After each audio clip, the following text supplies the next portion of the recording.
Good morning! Good morning mga idol. Panibagong araw, panibagong vlog na naman. At ayun na nga, andito na tayo sa San Francisco, Agusan del Sur. Dito sa farmhouse.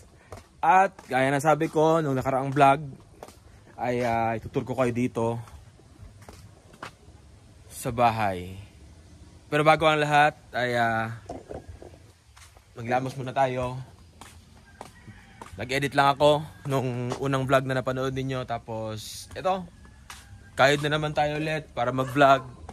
At, ayun, may aso dun, oh. Sino aso yun? Hindi ko kilala yan. Pero, may mga aso dito eh. Pero, in time, magiging okay din yan. Hindi tayo tatuhulan. So, first things first. Bago ang lahat ng mga idol ay, maglilinis muna tayo. Kasi medyo makalat, ilang buwan na hindi na linis, hindi na alagaan. Tapos pag medyo okay na ay mag-house tour tayo. Char, parang ang laki ng bahay. Pero ito lang, maliit lang siya. May konting sala, may maliit na kwarto, may maliit na CR, may kusina. So ayan, yun lang. Pero magtutur tayo mamaya pagkatapos nating maglinis dito. Samahan nyo muna ako. Manood lang kayo dyan, maglilinis ako. Ayusin natin. Mag-arrange para medyo komportable naman yung pag-stay natin dito sa munting bahay sa farmhouse. Okay? Tara, samahan nyo muna ako. Unang linisin natin, CR kasi medyo madumi. Makalat. Maliit lang. Okay. So kagabi nung dumating ako dito, binabad ko na to sa bleach eh. Kaya medyo pumuti na siya. Yan. So, ang gagawin natin ngayon, kukuskusin na lang. Medyo madami lang timba, di ko lang alam. May tubig naman eh. Ayan, may tubig. Medyo nawawala minsan eh. Pero, ayan. Basta malaga may tubig. Tapos mamaya, siguro aalis tayo. Bibili tayo ng mga gamit na kailangan. Diba? Kita niyo ba ako? Yeah. Kita naman siguro. Okay, kukuskus lang tayo. Tapos, napala tayo sabon. Ayan, pwede na to. Tapos yung mga basura-basura ay lilinisin natin. Patanggalin natin yung mga kailangan itapon. Okay? Yan, may basurahan tayo dito. Tapos natin yung mga kailangan nito.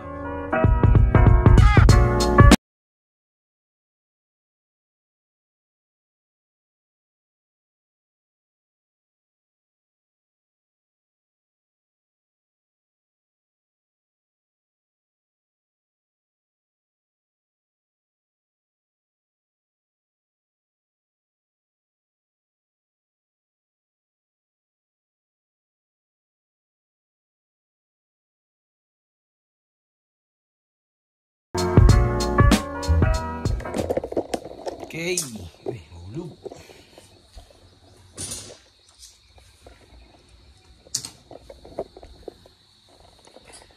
Yan. Gusto na nalinis yung CR. Kaso, wala na naman yung tubig. Hindi ko lang alam kung anong problema. Pero, sige lang. Papacheck natin kung anong problema. Kasi yung tubig dito mga idol, deep well.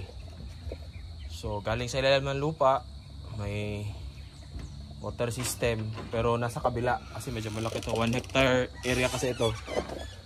Medyo masukal na kasi doon papunta, tapos tatawid tayo ng maliit na ilog.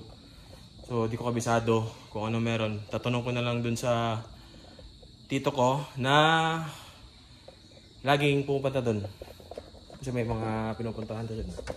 Tapos ayan, nalinis na nga natin, pero okay na. Babad ko lang muna yung CR sa panglinis para mas matanggal yung mga stain. Teka. Tapos ito, mamaya lalabas talaga tayo. Lagyan natin ng lock. Okay.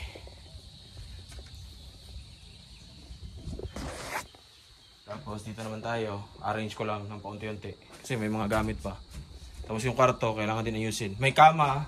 Ngayon sa sahig ako natutulog, pero may foam naman. Kaso, gusto ko matulog dun sa, yung naka-elevate, sa kama talaga. May kama naman, nakatabi lang. Kaso sira. So, siguro mga ilang araw from now ay ayusin natin yan. Isa yan sa mga projects natin dito. Para maayos yung tirahan natin. At medyo komportable naman yung tulugan natin dito. Mag-arrange pa tayo.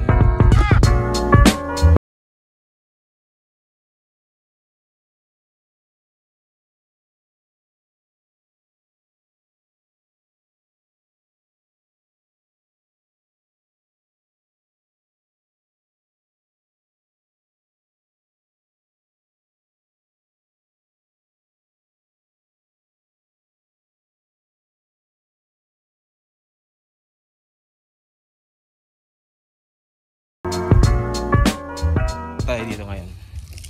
Tapon ko lang to. May mga basura eh.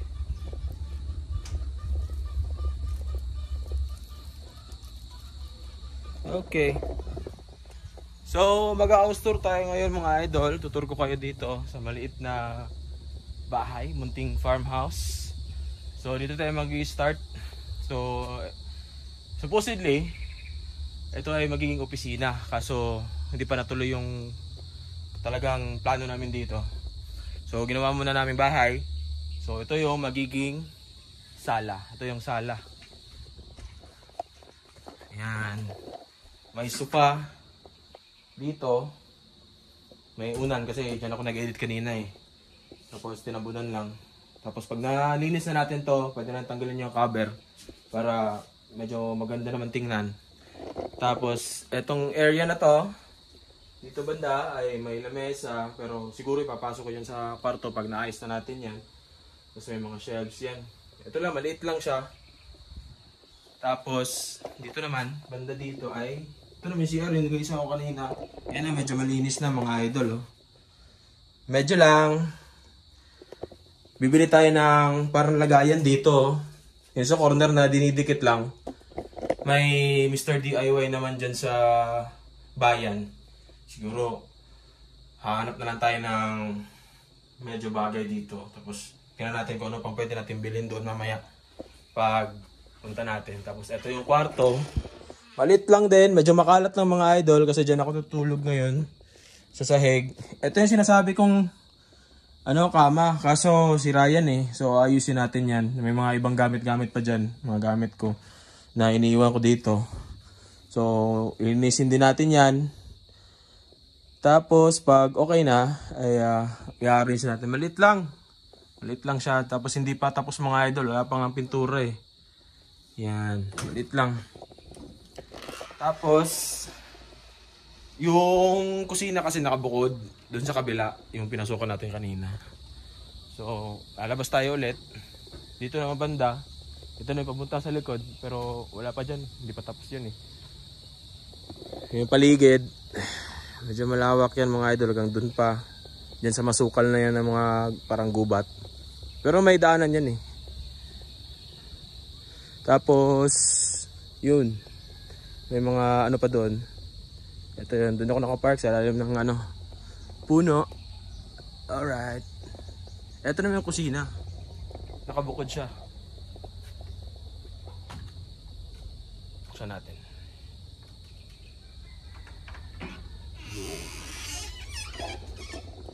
So ito yung kusina. Teka, ilaw. Buksan natin ilaw ah. Yun. Parang wala din. Ganun din eh. Ito yung kusina. Kung gaano kalaki doon sa kabila, mas ganito din kalaki yung kusina. Kasi supposedly mga idol, ito ay magiging kusina ng pang catering. So ito yung plano namin pero hindi pa na gagawa kasi may mga kulang-kulang pa. So kusina. Ito yung kusina natin ngayon. Nakikita nyo maraming upuan kasi doon banda may ginagawang function hall. So in time, siguro kung matapos by this year or hopefully next year or kung kailan man, kung kakabudget tayo, Matapos natin yan, magiging function hall yun. Yun yung unang plano. Pero depende na lang kung anong, pwede pa natin tingnan kung anong, ano ba? Kung ano pang pwedeng plano dun. Basta yun lang muna yung ginawa namin plano sa ngayon. So, ayan, makita nyo may mga upuan dyan. Yun, kusina, may griller tayo dito. May mga lutuan dyan. Yung iba, tinabi na. Kasi may mga gamit. Makalat pa mga idol kasi di pa tapos eh. Uy, yun. Kita ko na yung camping chair. Magagamit natin to. Labas natin kasi punta tayo dun mamaya. Upo tayo sa camping chair. Alright. So, doon naman tayo sa likod. Yan. Dun sa pintuan na yan.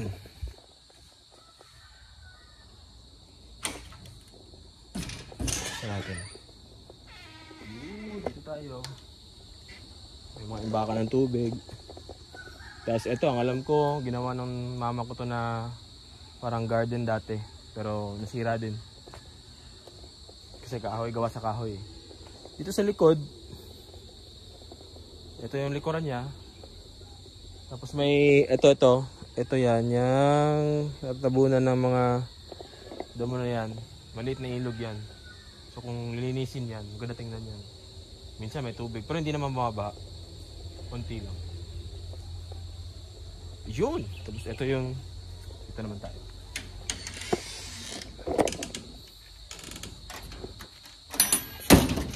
Yan. Sarado. Ikot tayo dito. Ikot tayo dun sa harapan. Yun! Ganun lang. Ganun lang kaliit mga idol. House tour. Mag-iikot-ikot lang tayo dito mga idol kasi medyo matagal rin ako hindi nakauwi dito. Nung uling uwi ko dito siguro December. Matagal na. Almost 6 months na. Magsi 6 months. At ayan, hindi na pabayaan. Pero okay pa rin, di ba? So, ito yung papasok dito. May sarili kaming kalsada papunta dun sa highway. Highway na dyan eh. Highway na yan. Tapos papasok dito. Ito yung kalsada, malawak yan hanggang dun sa dulo. Punta tayo dun. Kunin ko lang yung camping chair para may upuan tayo dun. Kasi may magandang view dun banda. Diba? Camping chair.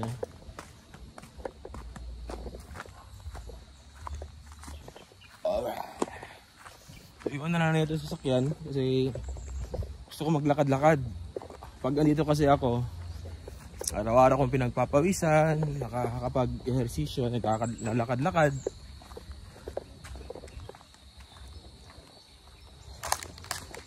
Yan. Tsaka presko hangin dito mga idol. Fresh na fresh, malayo sa ingay ng syudad at malayo sa mga chismosa. Ito. May mga puno-puno dito eh, may mga prutas. Pero wala akong nakikitang bunga, siguro hindi season ngayon.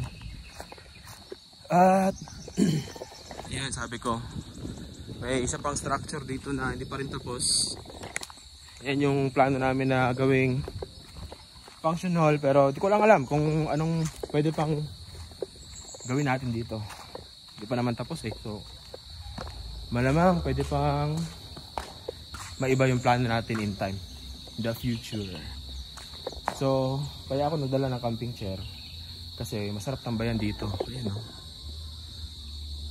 May view ng bukid dyan eh, sa likod. Diyan medyo masukal lang.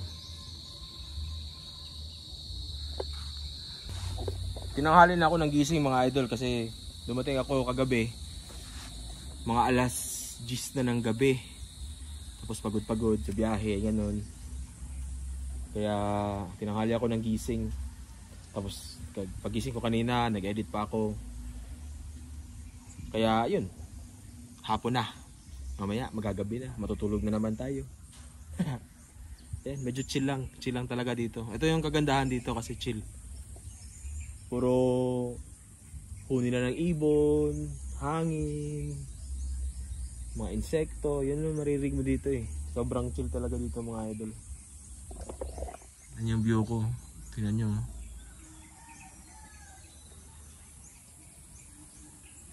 O diba?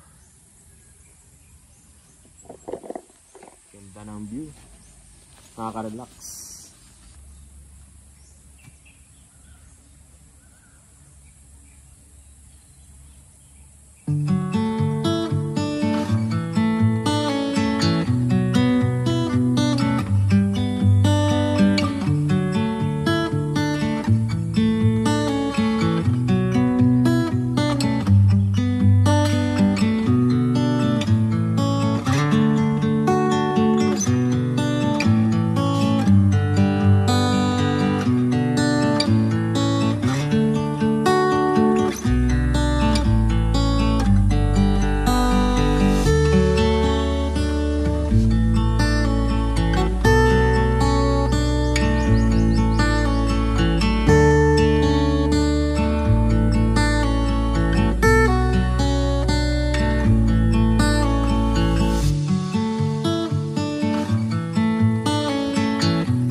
Chill lang, may mga lumilipad na ibon. Ayun, may ibon dun ah.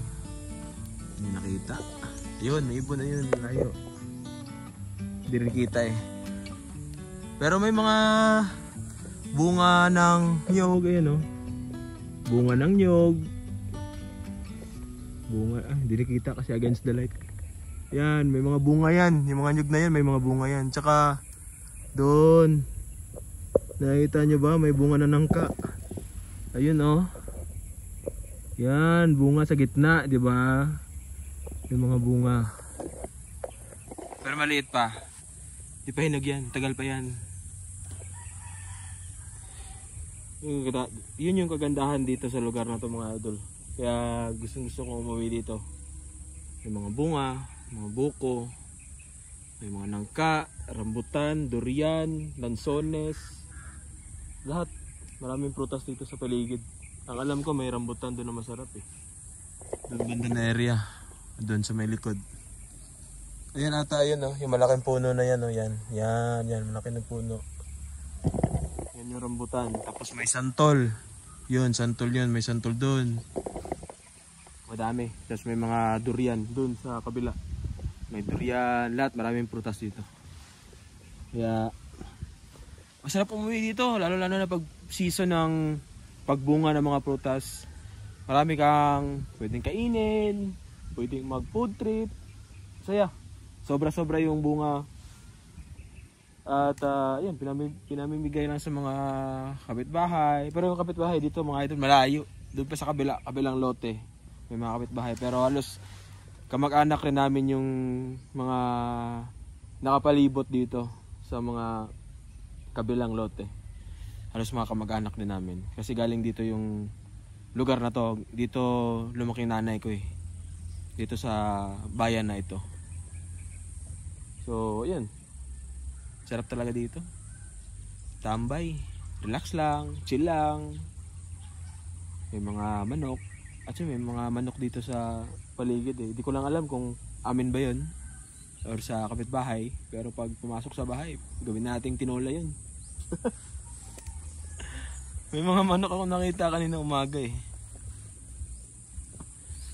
Sobrang relax. Maya ay alis tayo.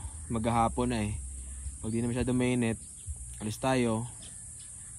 Tapos punta tayo na Mr. DIY. Tingnan natin kung anong pwede natin bilhin doon. Tapos lagyan din sa CR para yung CR natin ay medyo maganda na. At least may nagawa tayo ngayong araw. Tapos bukas ulit, iba na naman yung gagawin nating proyekto. So, dahan-dahan lang hanggang mabuo natin yung gusto nating setup dun sa bahay. Sa bahay lang muna yung gagawin natin. Pero in time mga idol, lalo-lalo na ito nasa likod ko, ay tapusin natin yan. Hopefully sumahod tayo dito sa YouTube ulit para gawin natin panggastos dyan. Tapos itong area na to sa likuran ko, gusto kong gawing garden to eh. Yung flat lang kasi may mga tambak na mga lupa eh. Pa-flat natin yan. Tapos medyo bako-bako yung lupa eh. Kaya gusto kong gawing flat. Tapos taniman natin ng damo. May Carabao grass naman yan eh. Hindi nga lang masyadong tumubo ng mabuti kasi may mga damo din na iba-iba. Kaya wala siyang sustansya. Hindi masyadong tumutubo. Pero pag nalinis yan, pag naalagaan yan, Carabao grass lahat yan eh. Pwede na yung Carabao grass, okay na yan. Maganda tingnan yan pag malinis. Tsaka flat yung lupa. So marami tayong pwedeng gawin dito. Pwedeng mag-camping dito eh. Pwede mag-camp dito, may kuryente naman, may tubig, kumpleto naman lahat. So, hindi ka mahirapan. May CR nga dun eh. Ayan, yung maliit na yan, CR yan eh. So mga gustong pumunta dito ng mga tropa, welcome naman dito eh. Pwede kayo mag-camp. In time, baka buksan natin to as campsite muna. Para may paunti-unting income naman. Yan. O nga no. Gandang campsite to oh. Pwede kang magtayo ng tent dyan. Dito. Doon, di ba? Tapos may overlooking ka na magandang view na bukid. Sarap. Di ba? Sobrang relax. Ayan, hanggang dyan, di ba oh? May overlooking na view ng bukid dyan oh. So, magandang campsite nga ito. Hanggang doon. Pwede mag-camping dyan. Pero ito maganda kasi may mga tsaka may mga prutas. Hindi ko lang alam kung pwedeng akyatin yan kasi sobrang taas na. Pero ang alam ko may mga mabababa pang buko dito na puno eh. Sa paligid lang. So iikutin natin yan. Malalaman natin kung saan tayo pwedeng kumuha. Lalo na pag may mga bisita. Siyempre bigyan natin sila ng fresh na mga prutas galing dito sa ating munting farm.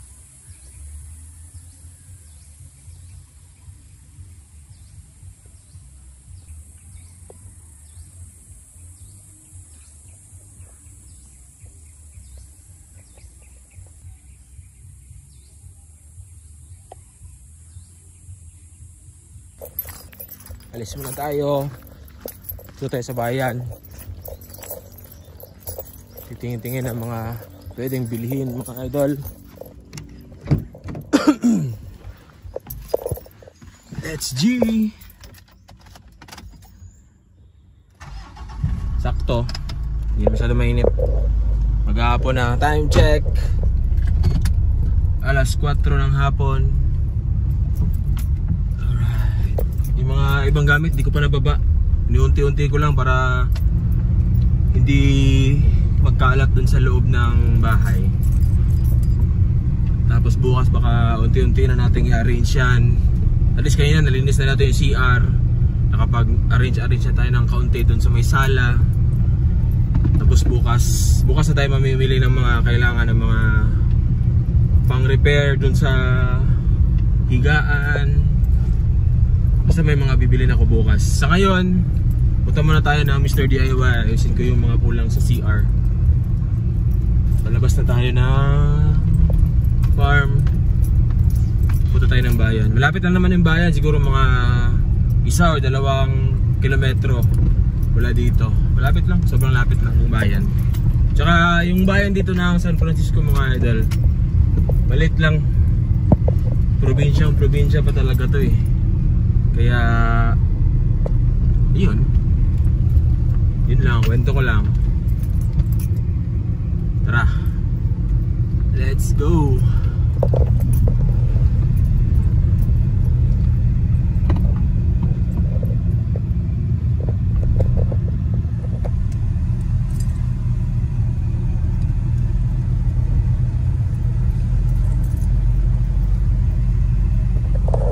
Di pa naka 0.5 yun.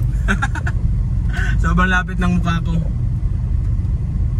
O siya, di bale, tsagain nyo muna mga idol kasi nanibago ako dito sa gamit nating camera ngayon, yung cellphone. Hopefully. Hindi, dadaan pala tayo ng bayan dun sa, may bahay kasi kami dito sa bayan mismo. Mag-upload lang ako kasi wala akong wifi dun eh. Doon sa kabila, sa bahay, may wifi dun eh. So, nag-upload ako nung isang episode natin, yung previous nito. Nag-upload ako through data, pero mabagal, kaya daan mo tayo doon.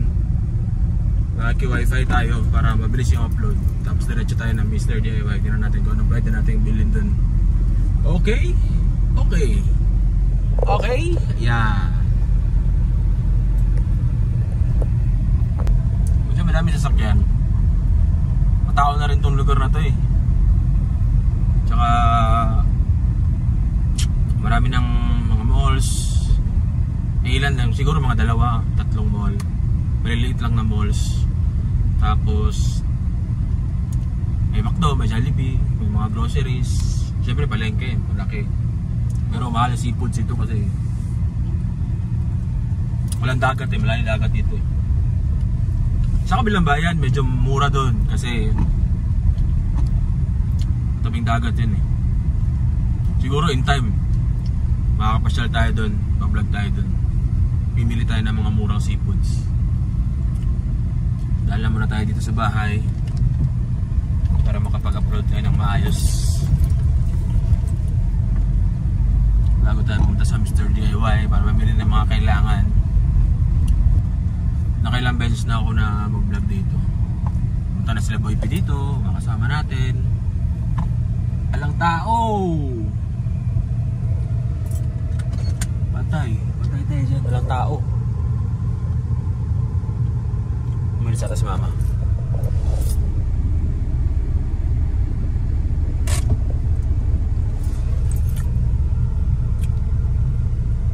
Tingnan natin kung makasagap ako ng wifi sa labas. Wala. Negative. Walang tao sa bahay. Wala akong susi dyan eh.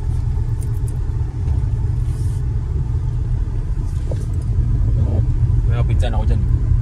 Pinsan, lola ko andyan. Tita ko. Pero saan na tayo? Wala akong password.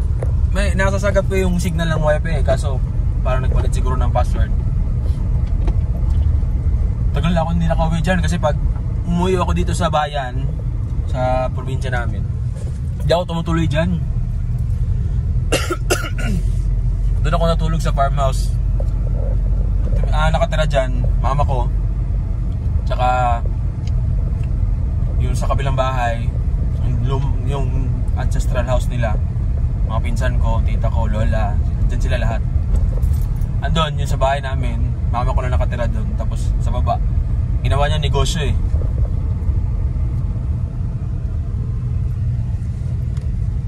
So wala akong space na matulugan, kaya lagi akong doon natutulog sa farmhouse. May nakita ako Mr. DIY na bago doon, malapit sa paglabas sa farm, pero kamalit eh. May alam ako Mr. DIY na isa pa dito, medyo malaki-laki kasi parang 2 floors, may second floor eh, so medyo malaki. So dito na tayo sa malaking Mr. DIY. Ito yung bayan mga idol, tignan nyo, malaki, maraming tinda, maraming tao. Tapos ito night market yan. Nandiyan si mama ngayon kasi may pesto kami dyan sa night market. Tita ko, sila mama, dyan sila. May mga peso sila dyan. Yun yung mga pinagkakabalahan nila. So, asa na ba yung Mr. DIY? Ayun, ayun, nakita ko na Mr. DIY. Yan. Yan yung malaki Mr. DIY dito sa bayan namin. Hanap lang tayo ng parking, tapos tingnan natin kung anong pwede natin bilhin dyan. Parking!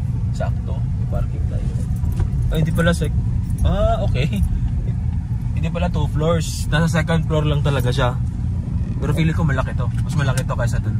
Kasi ito yung nauna ng Mr. DIY dito eh. Tara, ba tayo.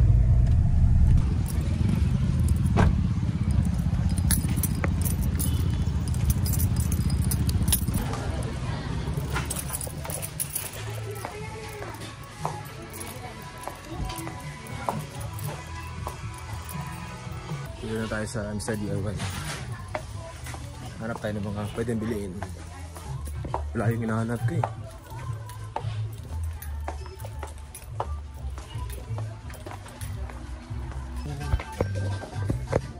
Ito yung nahanap ko.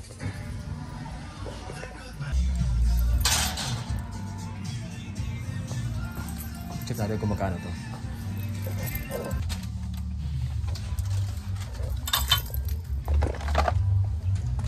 At ayun, nakauwi na tayo mga idol.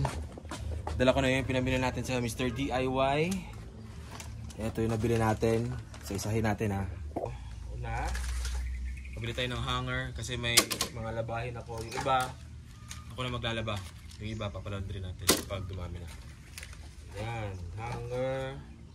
Bumili ako ng soap holder na dinidikit lang sa tiles. Yan, kailangan natin yan. Tapos, bumili din ako ng gel freshener para mabango yung CR natin. Tapos, bumili din ako ng toilet bowl cleaner, yung nilalagay sa tangke ng bowl para malinis yung mga tubig na nilalabas niya. Tapos, siyempre, bumili ako ng sabon para kung sakali may gusto tayong labhan, linisan, may mga gamit tayo. Tapos, ito, bumili ako ng ganito. Over door rack, yung nilalagay sa door. Kaya nga over door eh. Yan, mura lang kasi kaya binili ko na. Nasa mga 200 plus lang to eh. Sa Mr. DIY. Yan. Bili ko. Lagay natin. Tapos tingnan natin yung CR natin ngayon. Kung mas okay ba. Diba? Let's go! Lagyan natin to. Ito yung luma na nilagay ko kahapon. Dati na to dito pero wala kasing lagayan kaya papalitan natin. So, maghahanap na lang tayo ng baka dito sa loob pwede to.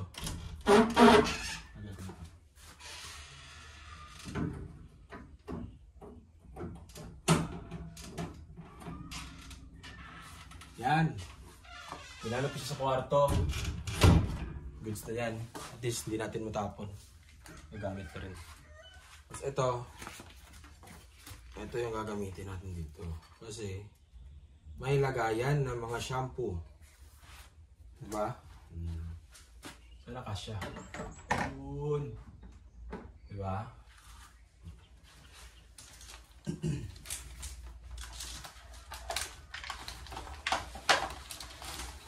Tapos ito, lagyan natin ito.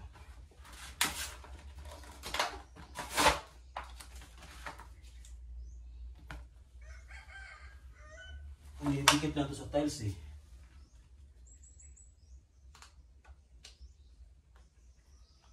Ano? Tapos ayan, may pandikit siya.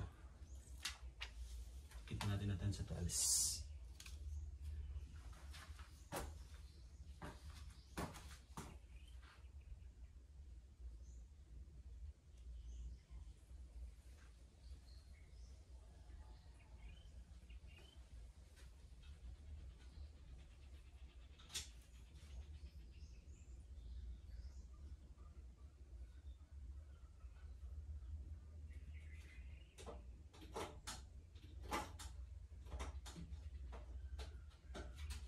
Yun! Goods na!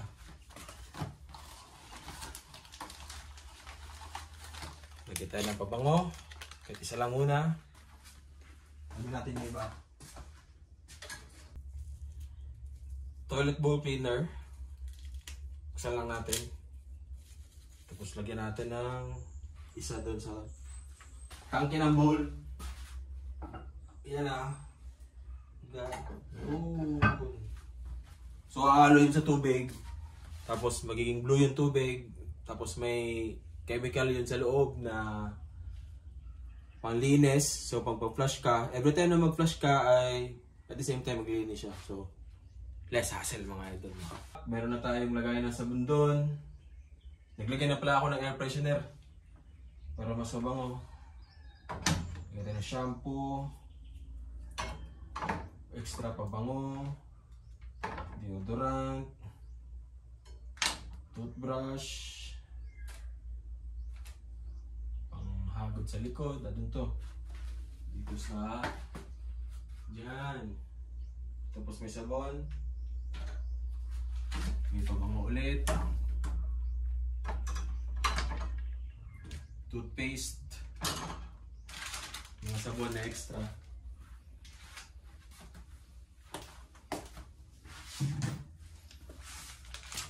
Dito.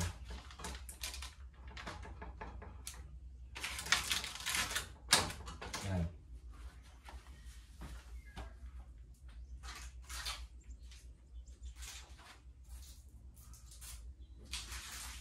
Pwede na yan.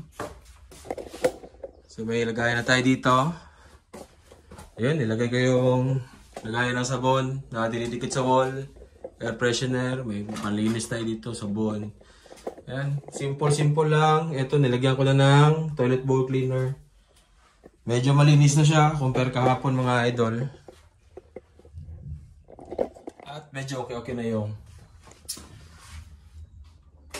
CR natin. Alright. Yun o. Yan mga idol. At tatapusin ko muna yung vlog dito. Ako magre-relax muna. At kita-kits ulit sa mga susunod na episode mga idol. Bukas may bago tayong episode ulit. Ako mag-edit muna para may mapanood kayo. Mag-upload. At tatapusin ko muna tong video na to mga idol. Hanggang sa muli. Ito ang BI with Ken. Maraming salamat sa panonood. Kita-kits sa susunod na video mga idol. Paalam!